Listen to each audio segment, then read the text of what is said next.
Hello मेरे प्यारे बच्चों, क्या हाल चाल। बढ़िया सा। उम्मीद है बच्चों आप सब लोग बहुत अच्छे होंगे। और बच्चों आशा करता हूँ कि आप सब लोग की पढ़ाई भी बहुत अच्छी चल रही होगी। तो बच्चों उसी पढ़ाई को और शानदार करने के लिए हम आप लोग के लिए एक और इम्पॉर्टेंट क्लास लेकर के आए हैं। आज की क्लास में बच्चों हम बात करेंगे क्लास 12 फिजिक्स के एक ऐसे इम्पॉर्टेंट नियम के बारे में जो हर साल आपके पेपर में पूछा जाता है। और यहाँ से पूरे आपको कम से कम तीन से बच्चों अगर बात करें जो 3 से 4 नंबर के आपके प्रश्न बनते हैं, आप लोग इस वाली वीडियो में आप लोग को क्लियर हो जाएगा। ठीक है, तो आप सब लोग स्क्रीन पे देख सकते हैं कि आज हम किस पे चर्चा करने वाले हैं। ठीक है, तो चलिए बच्चों सभी छात्रों से गुजारिश करूंगा प्लीज आप सब लास्ट तक देखना, ताकि इस नियम के जो आपसे कहा जाता है कि निगमन होता है उसको हम देखेंगे। और इसके सबसे अच्छे तरीके से देखेंगे एक शानदार ट्रिक के साथ। ठीक है, तो चलिए बच्चों देरी न करें, क्लास की शुरुआत करेंगे। और सभी छात्रों से गुजारिश करूंगा प्लीज आप सब लोग वीडियो को लाइक शेयर और सब्सक्राइब जरूर कीजिए। देखिए आइए बच्चों, चलिए। तो देखिए क्लास 12 फिजिक्स के एक हम महत्वपूर्ण क्वेश्चन जो लेकर के आए हैं बच्चों, वो क्या होगा, कूलाम का नियम। ठीक है, वेरी वेरी इंपॉर्टेंट टॉपिक है बच्चों, कूलाम का नियम। हर साल ये पेपर में पूछा जाता है। और यहाँ से आपके हर एक सेट में जितने सारे सेट बनाए जाते हैं वहाँ से हर सेट में ये क्वेश्चन जरूर पूछा जाता है। ठीक है, कूलाम का नियम। तो सबसे पहले बच्चों हम यहाँ हेडिंग बनाएंगे कूलाम का नियम। और लिखने का तरीका भी आपको इसी तरीके से अपनाना होगा बच्चों। ठीक है, जो जैसा कि हम आपको बता रहे हैं। ठीक, कूलाम का नियम। तो लिखेंगे कूलाम का नियम में कूलाम के नियम के अनुसार, क्या लिखेंगे, कूलाम के नियम के अनुसार। ठीक, दो बिंदु आवेशों के बीच, ध्यान समझना, एक ही बार में आपको परिभाषा आराम से याद हो जाएगी, इसमें कोई दो राय नहीं होगी बच्चों। ठीक, दो बिंदु आवेशों के बीच लगने वाला आकर्षण अथवा प्रतिकर्षण। कह रहा है कि दो बिंदुओं के बीच यानी दो बिंदु आवेशों के बीच जो लगने वाला आकर्षण और प्रतिकर्षण बल होता है, जो आकर्षण बल और प्रतिकर्षण बल उन आवेशों के गुणनफल के अनुक्रमानुपाती तथा उनके बीच की दूरी के वर्ग के उनके बीच की दूरी के वर्ग के व्युत्क्रमानुपाती होता है। व्युत्क्रमानुपाती होता है। यही रहे यही है बच्चों आपके कूलाम का नियम। यहाँ से मेरे भैया अगर आप लोग इतना लिख देते हैं तो यहाँ से आपको 1 या 1.5 नंबर बन जाएगा। उसके बाद जो आप निगमन करेंगे उसका भी आपको पूरा नंबर बन जाएगा। यानी आपको यहाँ से आपको 4 नंबर जो क्वेश्चन बनेगा आप लोग बड़े आराम से क्या करेंगे, प्राप्त करेंगे। आइए बच्चों देखिए, ये मान लीजिए एक बिंदु आवेश क्यों है। एक बिंदु आवेश क्या है, क्यों। बिंदु ए पर बिंदु आवेश क्यों रखा गया है, बिंदु बी पे आवेश क्यों रखा गया है। बीच की दूरी क्या है, आर है। क्या है बच्चों, आर।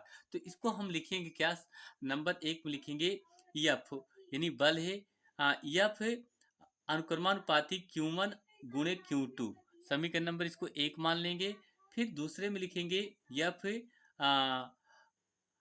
व्युत्क्रमानुपाती 1/r²। इसको समीकरण नंबर क्या मानेंगे, 2 मानेंगे। अब आगे लिखेंगे बच्चों क्या, यहाँ लिखेंगे समीकरण 1 व 2 को मिलाने पर। क्या लिखेंगे बच्चों, समीकरण 1 व 2 को मिलाने पर। तो यहाँ से आपका हो जाएगा एफ बराबर, क्या हो जाएगा बच्चों, सॉरी, एफ प्रोपोर्शनल, ठीक है, Q1 इंटू Q2 बटे क्या हो जाएगा, R² हो जाएगा। क्या हो जाएगा बच्चों, R²। अब इसी को हम और क्या लिख सकते हैं बच्चों, एफ बराबर, क्या लिखेंगे, एफ बराबर के कोष्टक में लिखेंगे Q1 इंटू Q2 बटे आर का स्क्वायर। आर का क्या लिखेंगे, स्क्वायर लिखेंगे। अब बच्चों यहाँ देखा जाए आपका, यहाँ आपका जो के है बच्चों, के क्या होता है, नियतांक। इसका जो वैल्यू होता है 1/4 1/4 पाई ई नॉट साइलेंट होता है। क्लियर, ये आपका इसका मान होता है। अब यहाँ पर अगर इसका मान रख दें, इसका बच्चों क्या करें, मान रख देते हैं, तो ये आपका बन जाएगा यफ बराबर, क्या बन जाएगा बच्चों, यफ बराबर 1 बटे यानी 1/4 पाई ई साइलेंट नॉट, ठीक, इंटू Q1 इंटू Q2 बटे क्या हो जाएगा, आर स्क्वायर। यही आपका क्या निकल के आ जाएगा बच्चों, सूत्र निकल के आ जाएगा, जो आपसे क्वेश्चन में ही पहले पूछा कहा था कि जो दूरी के वर्ग के व्युत्क्रमानुपाती होता है। ये आपका क्या है, कूलाम के नियम का सूत्र हो गया बच्चों। क्लियर, आप लोग यहाँ से देख सकते हैं। अब बच्चों अगर बात करें आप लोग, इसका जो मात्रक होता है, इसका क्या होता है, मात्रक होता है, वो आपको बताएंगे। तो आप सभी छात्र जरूर इस क्वेश्चन को समझ में आ गया होगा।